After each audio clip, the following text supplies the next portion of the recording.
Você conhece a lei do superendividamento? Sabe como ela pode ajudar na defesa dos consumidores? Em vigor desde julho de 2021, a Lei 14.181 busca aumentar a proteção de consumidores endividados e cria mecanismos para isso. Ela alterou o Código de Defesa do Consumidor e trouxe um instrumento novo de renegociação em bloco das dívidas nos tribunais estaduais de justiça. Num procedimento semelhante às recuperações judiciais realizadas por companhias, por exemplo, a pessoa física agora pode fazer uma conciliação com todos os credores de uma única vez, criando um plano de pagamentos que caiba no seu bolso. Mas quais são os desafios para implementar a lei do superendividamento? Como definir o conceito de mínimo existencial e qual tem sido o papel do setor bancário para ajudar os brasileiros na negociação de dívidas? Eu sou Mona Dorf e neste podcast Febraban News a gente vai saber mais detalhes sobre esta lei e as iniciativas das instituições financeiras e do poder público para diminuir o endividamento do brasileiro. Participam deste nosso podcast Isaac Sidney, presidente da Febraban, Maurício Moura, diretor de Relacionamento, Cidadania e Supervisão de Conduta do Banco Central do Brasil, Juliana Oliveira Domingues, secretária nacional do Consumidor no Ministério da Justiça e Segurança Pública e professora doutora da Universidade de São Paulo. Rodrigo Cunha, senador da República por Alagoas, advogado, professor de Direito do Consumidor. E Amaury Oliva, diretor executivo de Sustentabilidade, Cidadania Financeira, Relações com o Consumidor e Autorregulação da Febraban. Eles estiveram na 17ª edição do Seminário de Relacionamento com o Consumidor, o Semarc Nacional 2021, promovido pela Febraban no dia 2 de dezembro. O tradicional evento recebeu de forma virtual, com transmissão ao vivo, dirigentes dos PROCONs estaduais e municipais, representantes das defensorias públicas e do Ministério Público, líderes do Banco Central, ouvidores e representantes das instituições financeiras. Quer saber quais foram os destaques do evento? Então fique com a gente! O presidente da Febraban, Isaac Sidney, abre falando sobre a importância do bom relacionamento com os consumidores. O consumidor não pode ser percebido apenas como aquele cliente que nos procura e que atendemos diariamente. Tampouco, o consumidor é um número ou uma meta a ser alcançada em planilhas e tabelas. Qualquer indústria, comércio ou serviço não existe sem o consumidor. Ele é mais do que simplesmente compras e consumo. O consumidor tem de ser compreendido por sua visão de mundo e da sociedade, pelo que deseja, o que o incomoda, o que ele gosta e não gosta. Ele é a razão pela qual todos, bancos e nossos colaboradores, trabalhamos no dia a dia. Seus anseios, críticas, sugestões, necessidades, preocupações e principalmente seus direitos estão permanentemente na atenção e no radar dos bancos. Nossa relação com o consumidor é de parceria constante e é com esse propósito que estamos aqui. O conceito de consumidor, em síntese, mistura-se com o conceito de cidadania. Isso devemos estimular, preservar e aprimorar sempre. Sobre o tema do superendividamento, Isaac destaca as iniciativas dos bancos durante a pandemia. Elas ajudaram os brasileiros a passar pelas turbulências e dificuldades econômicas. Desde o final do primeiro trimestre do ano passado, 2020, com a pandemia, o Brasil enfrenta uma crise sem precedentes e de consequências em escala global, em que as vulnerabilidades se acentuaram. A situação exigiu criatividade e adaptação de empresas e consumidores à nova realidade. Deixa eu lhe dar alguns dados. De março a dezembro de 2020, os bancos repactuaram, renegociaram voluntariamente 17 milhões de contratos de empréstimos bancários, com um saldo devedor total de R$1 trilhão. Foi nesse contexto que se deu a publicação da Lei de Prevenção ao Superendividamento. A negociação faz parte do DNA do setor bancário. Esse é um assunto estratégico e importante para os bancos que, além de quererem uma relação sustentável com seus clientes, também estão empenhados em reduzir o custo da intermediação financeira. Hoje, de acordo com dados do Banco Central, portanto não são nossos, a inadimplência responde por 1/3 do custo do spread bancário, do custo de emprestar o dinheiro. Por isso, temos agido em diversas frentes.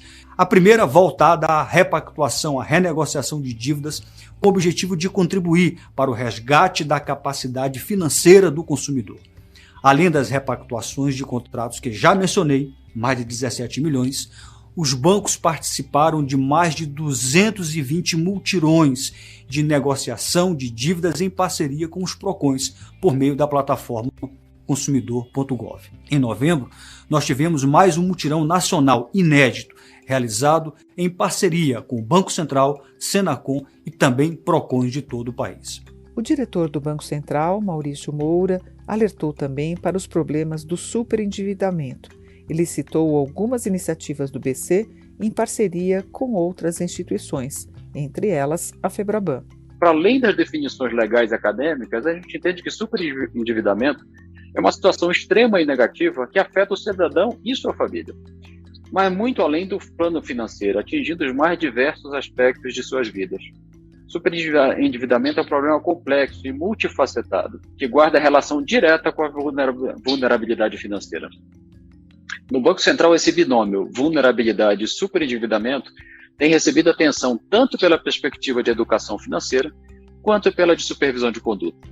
A crescente complexidade e digitalização do mercado financeiro demanda políticas para melhorar o conhecimento das pessoas sobre os produtos disponíveis, que precisam ser cada vez mais adequados para o público. Para enfrentar esse complexo desafio, precisamos investir em diagnóstico, educação financeira e na adequação da oferta de crédito. Em junho de 2020, o Banco Central publicou o Relatório de Endividamento de Risco no Brasil, com o objetivo de fornecer indicadores capazes de identificar o tomador de crédito pessoa física como um endividado de risco. Conforme está bem explicado lá no relatório, um cidadão considerado endividado de risco não está necessariamente superendividado e vice-versa. Os conceitos não se confundem. Mas, de acordo com esse diagnóstico, cerca de 4,6 milhões de tomadores de crédito estavam em situação de endividamento de risco. Parte relevante da população não possui os conhecimentos básicos para tomar decisões financeiras mais adequadas, principalmente entre as pessoas dos grupos mais vulneráveis. Para vencer esse gap, por meio da oferta de educação financeira gratuita e de qualidade, o Banco Central desenvolve ações conjuntas com os mais diversos parceiros, como, por exemplo, a Senacom, com quem nós temos uma longa parceria e estamos atuando agora no âmbito do Fórum Brasileiro de Educação Financeira. E também com a Febraban, dentro de um amplo acordo de cooperação técnica, como a plataforma Meu Bolso em Dia, o Índice de Saúde Financeira do Cidadão, o Programa de Aceleração de Educação Financeira e também os mutirões de renegociação e de orientação financeira. E claro que eu não poderia deixar de citar a nossa, não diria uma parceria, mas a nossa atuação conjunta com o Congresso Nacional, que nunca tem se furtado em abraçar temas relacionados à área financeira e à área de proteção ao consumidor. O conjunto de todas essas ações pode fazer, de fato, diferença para que a população mais vulnerável saiba usar o sistema financeiro a seu favor, extraindo deles produtos financeiros para a sua realidade. Falando agora sobre a lei do superendividamento, o senador Rodrigo Cunha, relator do projeto no Senado Federal, comenta sobre a aprovação e os próximos passos da lei. Um dos objetivos é fazer um trabalho de maneira coordenada. Foi difícil chegar para a sua aprovação, mas que agora já é uma realidade, tem um próximo passo. E esse próximo passo tem que ser feito de uma maneira coordenada, por isso que eu quero destacar a atuação da doutora Juliana, porque a função de coordenação do Sistema Nacional de Defesa do Consumidor está na Secretaria, e esse é um trabalho para ser feito de maneira coordenada. Não é dentro de um gabinete, mas sim ouvindo todos aqueles que interferem e que atuam diretamente sobre esse tema no dia a dia. Não só hoje, mas todos aqueles que passaram também e deixaram seu legado. Acredito que, no mínimo, da 7ª edição do SEMARC até agora, em todas as eleições, o tema do superendividamento foi falado, mas nunca da forma como vamos falar hoje, porque nas outras edições não existia a lei que tratava exclusivamente sobre isso, criou toda uma expectativa. Então, todos os atores aqui envolvidos participaram dessas discussões, participaram das dificuldades, dos obstáculos, todos que foram ultrapassados de maneira conjunta. Então, estamos falando de uma lei que foi construída com o apoio de muitas gerações, inclusive. Eu entrei aqui no Senado há 2 anos e considerei esse tema como sendo minha prioridade absoluta no início do nosso mandato. Então, fui em busca de tirar das gavetas um projeto que já estava há mais de 10 anos, um projeto construído, na sua essência, pelos maiores juristas que conhecemos e que temos total respeito, e que, nesse momento de pandemia, inclusive, pode ser uma solução para o pós-pandemia e recuperação econômica. Não estou falando nem dos consumidores, das empresas também. A felicidade se dá por completo, porque além de ter aprovado a lei, tive a oportunidade de uma maneira inicial fazer os primeiros feirões pós aprovação dessa lei. Então, fiz uma parceria com a Serasa, com o Serasa, com o SPC, com as câmaras de dirigentes lojistas, com associações comerciais e fui para a rua. Fiz cerca de 10 feirões em todo o meu estado, que é o estado de Alagoas, 2 regiões, para sentir, para ter o termômetro das ruas, tanto do efeito dessa lei, como das necessidades das pessoas. Então, o que eu estou tentando trazer aqui é uma preocupação, que surgiu justamente desse termômetro das ruas, e busca de soluções. Porque se a gente apresenta aqui como sendo um principal gargalo, não é um dos principais, um principal problema que faz com que as pessoas fiquem negativadas é não conseguir pagar uma conta que é contínua, que é essencial. Nesse contexto, a gente busca entender cada caso, identificando o fato em si. As pessoas querem pagar, mas não tem como conseguir o crédito. E aqui eu estou falando com a FEBRABAN e com o Banco Central. Inclusive, já tivemos reuniões nesse sentido, incluir o próprio governo, para buscar uma solução. As pessoas já estão no fundo do poço, mesmo com parcelamentos, mesmo com descontos. No caso da energia elétrica, não pode ter um desconto maior do que o que foi utilizado, do que foi consumido. Um dos desafios da lei é definir o chamado mínimo existencial. É um tema que a própria lei do superendividamento não responde de forma clara sobre o significado. A secretária nacional do consumidor, Juliana Domingues, falou sobre esse tema. Pelo fato de ser uma lei interdisciplinar, com impactos jurídicos, econômicos, nós sabemos que traz também impactos psicológicos, sociais, e que atinge, milhões de consumidores e suas famílias. Nós sabemos a importância dessa lei nesse contexto ainda de pandemia. Os efeitos não são apenas sanitários, nós sabemos que há, de fato, muitos efeitos econômicos e sociais, e é por isso que nós entendemos que o acesso ao crédito é importante, mas o acesso ao crédito precisa ser responsável.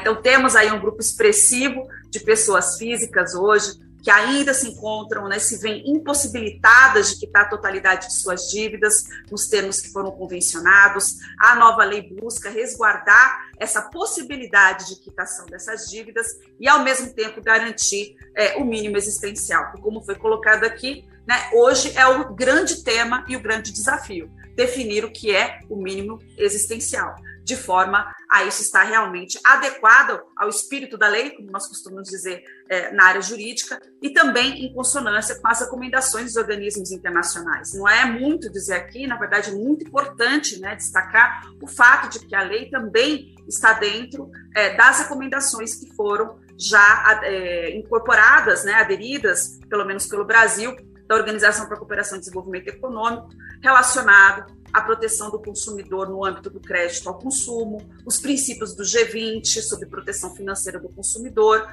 Todos esses temas, de alguma forma, estão sendo trabalhados justamente na lei. E a lei define, finalmente, traz uma definição do que é o superendividamento, que é totalmente diferente do endividamento. Então, a intenção do texto é justamente preservar a possibilidade que aqueles consumidores de boa-fé consigam quitar, consigam realmente administrar suas dívidas, de forma que a lei ela altera não apenas o Código de Defesa do Consumidor, mas o Estatuto do Idoso. O principal requisito sempre, que eu digo, para a aplicação da lei é essa existência de boa-fé. Então, temos que lembrar que ela é direcionada para consumidores de boa-fé. O consumidor de má-fé é aquele que adquire a dívida sabendo que não tem condições de pagá-la ou adquire produtos de luxo incompatíveis com a sua realidade. Então, essa lei não é para esse consumidor. Ela é para o consumidor hipervulnerável, né? Então, isso é muito importante ser destacado, porque o problema do superendividamento ele se concentra em famílias de rendas menores, né? Cerca de 80% dos superendividados ganham até 3 salários mínimos. E se nós subirmos para 5 salários mínimos, isso chega a 94%.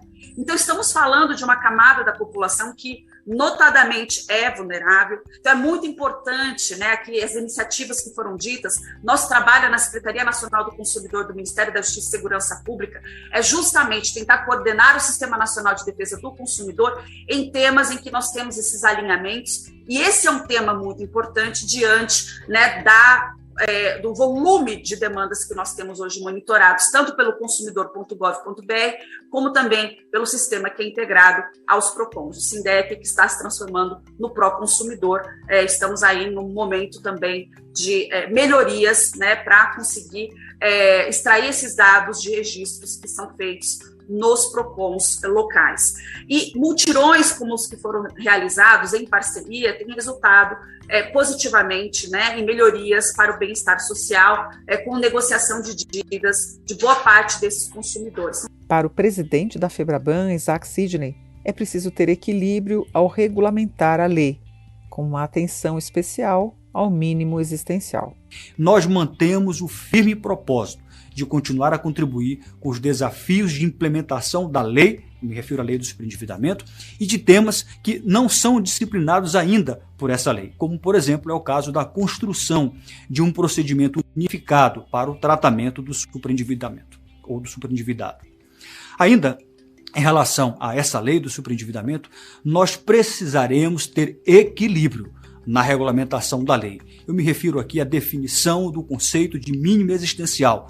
Nós precisamos ter muito cuidado para definirmos os mecanismos para a comprovação de renda e mapeamento de dívidas bancárias e dívidas não bancárias.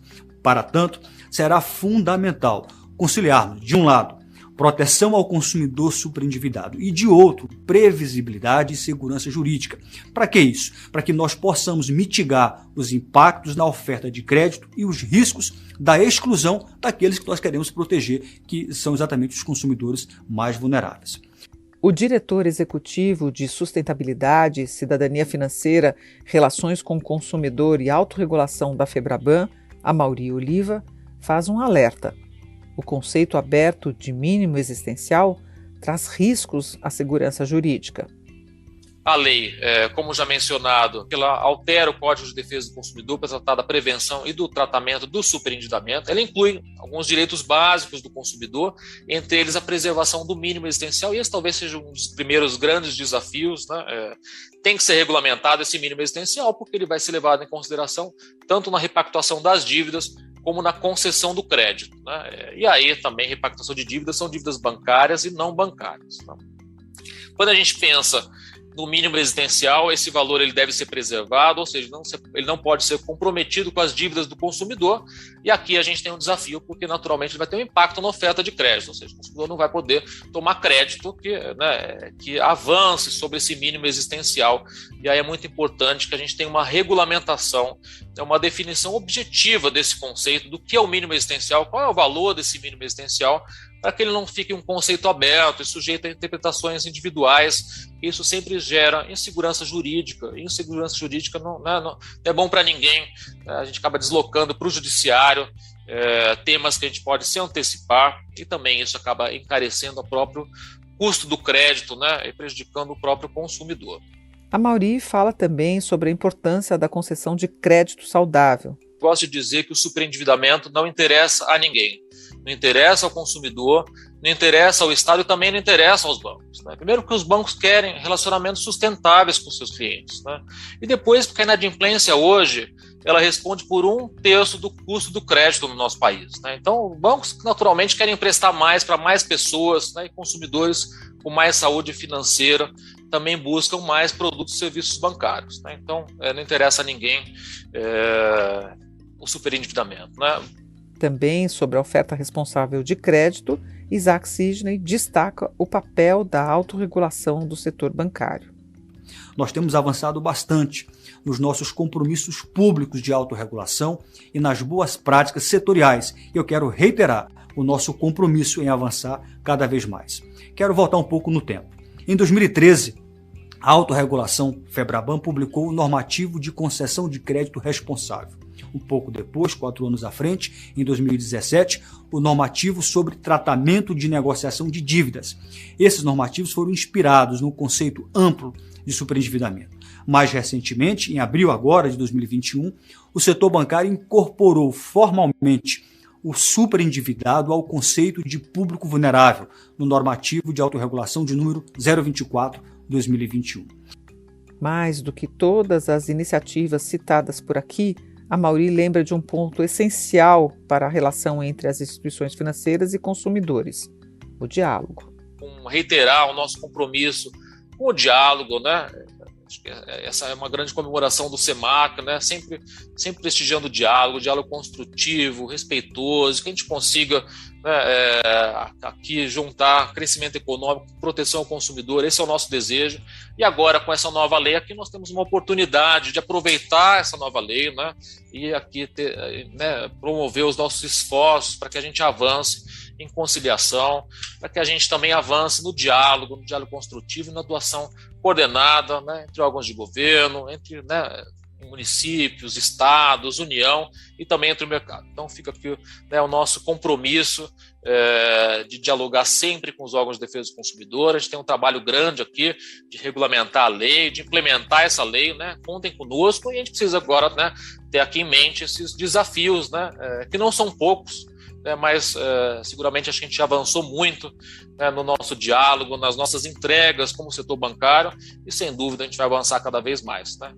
Obrigada, Amaury, Isaac, Maurício, senador Rodrigo e Juliana pela contribuição. Como bem definiu Amaury, o superendividamento não interessa a ninguém. E é muito importante que tenhamos boas iniciativas para que os brasileiros tenham uma vida financeira mais estável. Lembro que a íntegra de todos os painéis do SEMAC Nacional 2021 estão disponíveis no canal da FEBRABAN no YouTube e na plataforma Numis. O evento destacou também a evolução e perspectivas do crédito consignado, além do enfrentamento às fraudes e golpes financeiros. Vale a pena assistir, procura lá. E eu agradeço a sua companhia, a sua audiência em mais essa edição do nosso podcast FEBRABAN News, com novidades e tendências que fazem parte do seu dia a dia. Até a próxima!